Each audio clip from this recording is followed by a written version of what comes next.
I'm going to explain a sensual thriller film called The Housemaid. Spoilers ahead. Watch out and take care. It's another busy night in the city streets. An assortment of meats is grilling on each side, all manners of seafood are poking out of their tanks, and young men and women populate the several bars and lounges in the buildings. Suddenly, a loud thud is heard from a nearby block.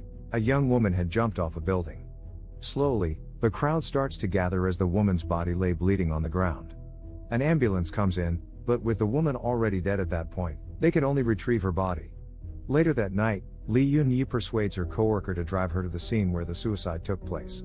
There, Eun-yi becomes distraught upon seeing the chalk outline of the body. The next morning, an older woman named Byeong-sik, also known as Miss Cho, visits Eun-yi. She is the head housemaid of Eun-yi's soon-to-be employer. The woman explains that she wanted to see how Eun-yi lived since she wishes to be thorough about who she's hiring. Eventually, Eun-yi is hired as a live-in housemaid.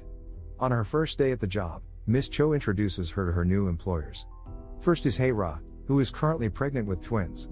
After doing Hae-ra's laundry, she then meets her young daughter Nami in the afternoon. When Nami returns from school, Eun-yi is already at the door to greet her, making extra effort to ensure that Nami notices her. After dinner, Eun-yi and Miss Cho help themselves to the excessive leftovers that the family had not eaten. Moments later, the father of the household, Hoon, arrives after a day of work. He greets Eun-yi warmly and orders Miss Cho to send up a bottle of wine once he goes upstairs. Miss Cho prepares the glasses and instructs Eun-yi to take them to Hoon. The new housemaid complies, then sets down the tray on the table while the married couple talks about Eun-yi. They mention her being a graduate of an early childhood education degree, then comment about how she'll be good with children. That evening, when Eun-yi goes to bed, Nami asks her to leave the door partially ajar so she wouldn't be afraid to sleep. Eun-yi does so before smiling at Nami, who sleeps in the adjacent room. The next morning, Eun-yi and Miss Cho prepare breakfast. Eun-yi takes the tray of food to Hoon's piano room, where Hoon is currently playing in. While he's playing piano, Eun-yi looks wistfully at her new master, and she starts to develop a crush on him. Later, the family says goodbye to Hoon before he heads off to work. In the bathroom, Eun-yi helps Hae-ra in the tub as she bathes. When evening comes, Eun-yi cleans up the tub, making sure that it's prepared for Hoon once he gets home. Hoon catches her in the middle of cleaning with her skirt hitched up high, leaving him to stand there while staring at her thighs. One day, the family decides to go to the local hot spring, and they decided to bring Eun-yi with them. With Eun-yi wearing her swimsuit, Hoon eyes her while she goes to help Nami in the pool. Later that evening, Hoon and Hae-ra are making love, but Hae-ra struggles with it due to her pregnancy. They're forced to stop, much to Hoon's frustration. When Hae-ra falls asleep, Hoon comes downstairs to find Eun-yi in her bed half naked. Realizing that Hoon is there, she covers up her body with a blanket. However, Hoon only tells her to be quiet, then gives her a glass of wine. He orders her to take off the blanket, and with that, he starts seducing her and touching her all over her body. The two of them end up sleeping together, unbeknownst to anyone in the house. The following day, Eun-yi remains warm and supportive towards the oblivious Hae-ra despite her affair with her mistress's husband. During the day, Eun-yi and Hoon act as if everything is normal, but the two of them continue to steal glances at one another. That evening, Hoon goes to visit Eun-yi in her room, and they sleep together again. However, Miss Cho was still awake at that hour, and while she's walking about, she witnesses them in the act. The following morning, Miss Cho watches Eun-yi closely. She goes to prepare breakfast, and as usual, Eun-yi would be taking the food in Hoon's piano room. Miss Cho notes that Eun-yi is wearing makeup that morning, and she watches Eun-yi from outside the piano room. In the room, Hoon hands Eun-yi her check while she's constantly smiling at him and trying to look pretty. Later, Eun-yi goes to massage Hae-ra while continuing to warmly support her in her pregnancy. The sight revolts Miss Cho, and she's repulsed that Eun-yi is so two-faced as to behave cheerfully around Hae-ra like she's not screwing her husband behind her back. After a day of work, Miss Cho makes conversation with Eun-yi while subtly trying to pry the truth out of her. Of course, Eun-yi casually dismisses her questions. Here, Miss Cho shares her negative views about working for rich people. She goes on to call the job runs, which stands for revolting, ugly, nauseating, and shameless. Eventually, Miss Cho reports the affair to Hae-ra's mother, Mi. Miss Cho tells her that she thinks that Eun-yi is pregnant and that Eun-yi herself might not know it yet. In order to confirm this, Mi plans to stage an accident. Meanwhile, Eun-yi speaks with her friend and tells her about her situation with Mr. Hoon. This surprises her friend, and she tries to dissuade Eun-yi from working there any further. However, Eun-yi doesn't heed any of her friend's advice, and she continues to work in the household. One day, Eun-yi is on a ladder to dust the chandelier. While she's in the middle of this, Mi walks by together with Hae-ra and Nami. Mi intentionally trips so she can push the ladder that Eun-yi's on. She ends up dangling from the chandelier, clinging tightly to it for dear life.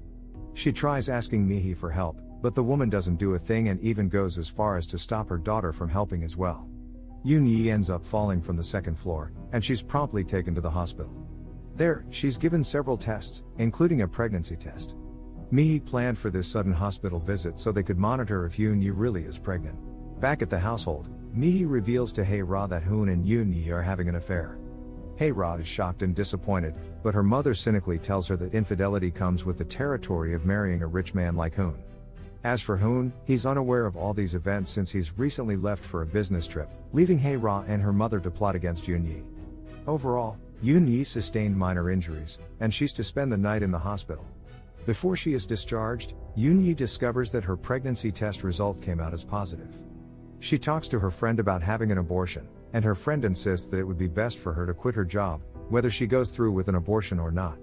Back at the household, Hae-ra's ever-cynical mother tells her not to resent Hoon, as he was born getting everything he wanted, regardless if it was right or not. She goes on to explain that her mother-in-law suffered because all the men in Hoon's family were just like him, but eventually, she became respected by everyone. She told her to endure it for now, let Hoon sleep around, and one day, she'll live like a queen. That evening, Hae-ra visits Eun-yi's room while holding a golf club. She intends to smash the club against Eun-yi's head while she was sleeping, but, in the end, she couldn't go through with it. Miss Cho sees this happening and watches Hae-ra's frustration. The following day, Eun-yi tells Miss Cho that she thinks she should quit. With her growing concern for Eun-yi's safety, Miss Cho urges her to pack her things and leave immediately. Still, Eun-yi doesn't take Miss Cho's advice, and she ends up being confronted by Hae-ra and her mother within that very day. Hae-ra repeatedly slaps Eun-yi, and Eun-yi, not realizing that they know of her affair, could only bow her head shamefully and ask for forgiveness. Mi then hands her a check worth a large sum of money, demanding her to get an abortion. If she gets the baby aborted, then they can forget about the entire thing and move on. Despite Mi's insistence, Hae-ra suspects that Eun-yi won't go through with the abortion. After all, she observed that Eun-yi was close to Nami, and she would likely never give up her own child. Meanwhile, Eun-yi herself struggles with whether she wants to keep the baby or not. Miss Cho urges her to get rid of the baby so that she could be safe from the rich family since they won't stop until they get what they want. However, talking with Nami only encouraged her to keep the baby. Nami tells her that she saw Mi push her from the ladder, and Nami apologizes to her, even saying that Eun-yi is a good person. Still suspecting that Eun-yi won't push through with the abortion, Hae-ra decides to take matters into her own hands. With this in mind, she poisons the herbal medicine that Eun-yi drinks every day. Eventually, Eun-yi decides that she wants to keep the baby, and she reports this to Miss Cho. Still concerned, Miss Cho warns her that the people they're working for are dangerous. Eun-yi's liable to getting hurt if she doesn't give them what they want. While Miss Cho is loyal to her employers, she's still looking out for Eun-yi. Hoon returns from his business trip, then goes to see Hae-ra in the hospital as she's now going through labor. When the twins are delivered, Hoon visits his wife in the ward. Before leaving for home to get a change of clothes, Hae-ra kisses Hoon angrily, which confuses him. Hoon returns home to find Eun-yi in their bathtub. Outraged, Hoon asks what Eun-yi is doing there, and she answers him with the truth. She reveals that she's pregnant with his baby, and his family is paying her to get an abortion. Miss Cho comes in, and Eun-yi tells both her and Hoon that she wants to keep the baby. Suddenly, Eun-yi wails in pain as the bathtub fills with her blood. Later, while she's crumpled up in pain, she tells Hoon again that she wants to keep the baby, even promising to leave them peacefully.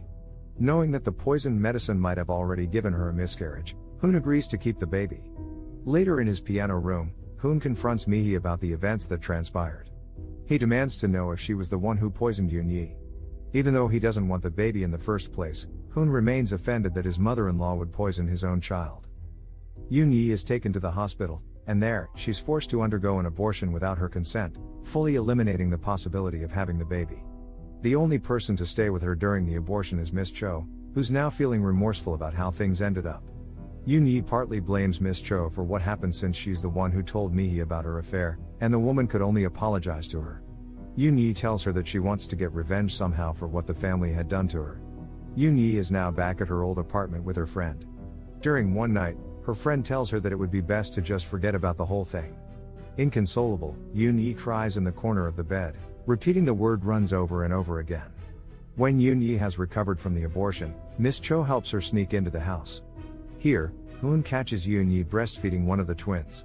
With an increasingly unstable state of mind, Eun-yi lingers around the house while refusing to leave. The entire family gathers in the living room. Mi, Hoon, Hae-ra, Nami, and the twin babies are all there. Hae-ra orders Miss Cho to chase Eun-yi out of the house, but Miss Cho, poised and calm as ever, refuses to.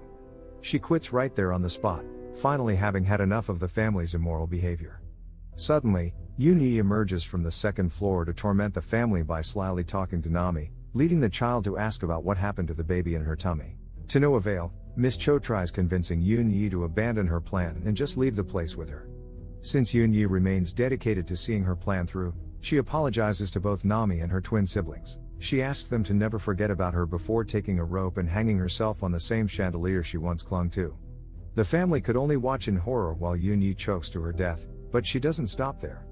She lights herself on fire as the terrified family looks on, and Miss Cho simply turns around to take her leave. Eventually, the sprinklers start running, and the family finally leaves the house, too. From outside, Nami stares at the swinging and burning body of Eun-yi before her father ushers her to leave with them. The lasting scars from the horror that the family was subjected to remain. They spend Nami's birthday outdoors in the snow with everyone speaking in English. Mi is sat down, carrying the twins in both arms, her face unreadable as she stares at nothing in particular. Hoon appears overjoyed with a big smile on his face while doting on his daughter and opening the champagne bottle. Hae-ra looks drunk and detached as she sways around while singing a slow happy birthday song. Nami looks slowly between her parents before walking away from her unhinged family. While her detached mother and overzealous father each take a seat, the girl looks on in the distance.